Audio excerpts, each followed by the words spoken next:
welcome to another episode of Quick Tag with Timmy Joe. We got the Gamdias Chione, I don't never know how to say their names or their products.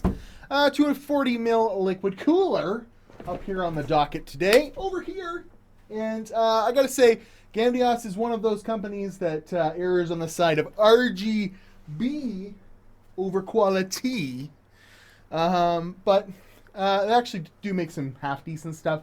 Had some of their cases on and power supplies recently. This actually has the power supply in it. Has the nice AIO here, and it's way different than any AIO I've really ever used. So it's not like a direct Asetek copy or anything like that, which I guess you could say is pretty cool. So what's weird about it too is it has a remote. Although you can use the lighting off your motherboard, there is a 3-pin 5-volt header that you can just plug right in.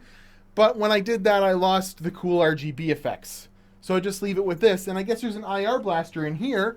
Because check this out. You just go red, green, blue. And it works. You know, it just works, guys. It just works.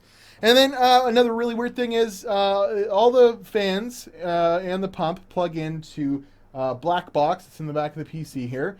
And then even like the power for the fans.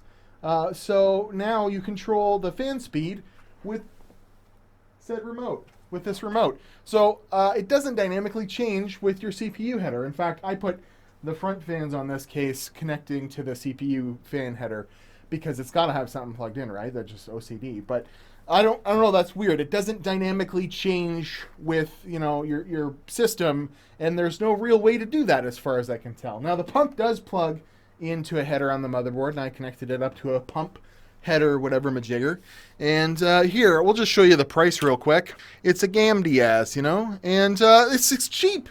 $85 a dues. Just a little $85 a dues. And then you can even get bigger ones. $113 for a 280.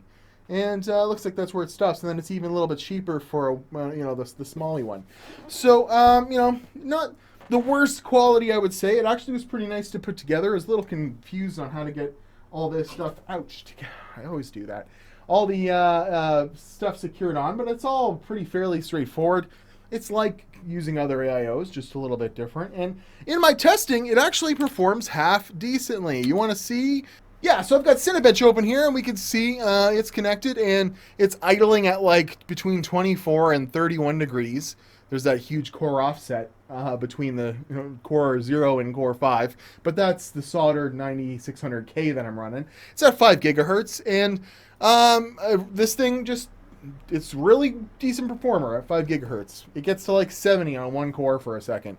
So it's a pretty good cooler. It does the job of what it's supposed to, and it looks really nice.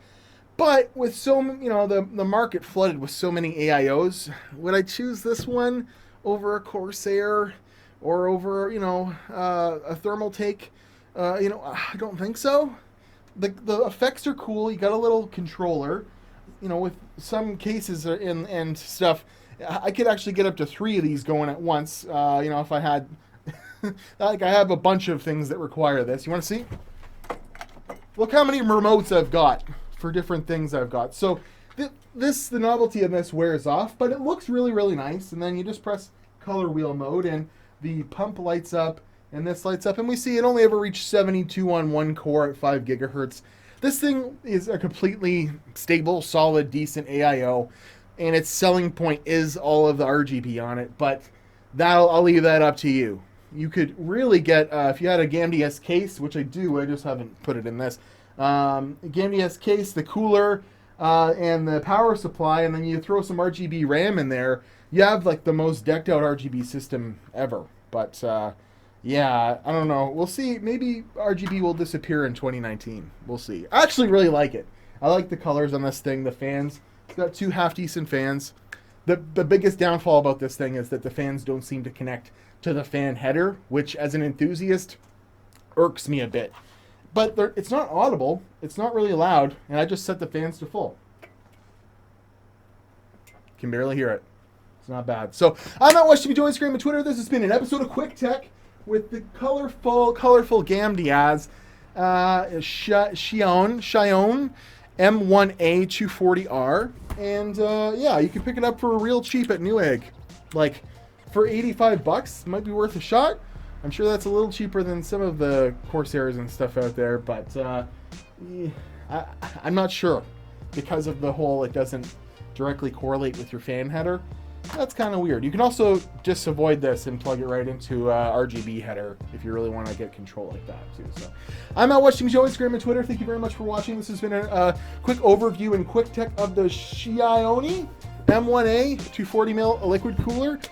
Breeze to install, pretty decent temps. They're going out of their way to put a remote in there, and I think they should have just left it with a little button maybe on the back that you press, and real fan headers that go to the fans, because it weirds me out that the fans aren't directly controlled by your motherboard. I just obviously can't get over that. I'll see you guys in another video. Thank you very much. Have a good day.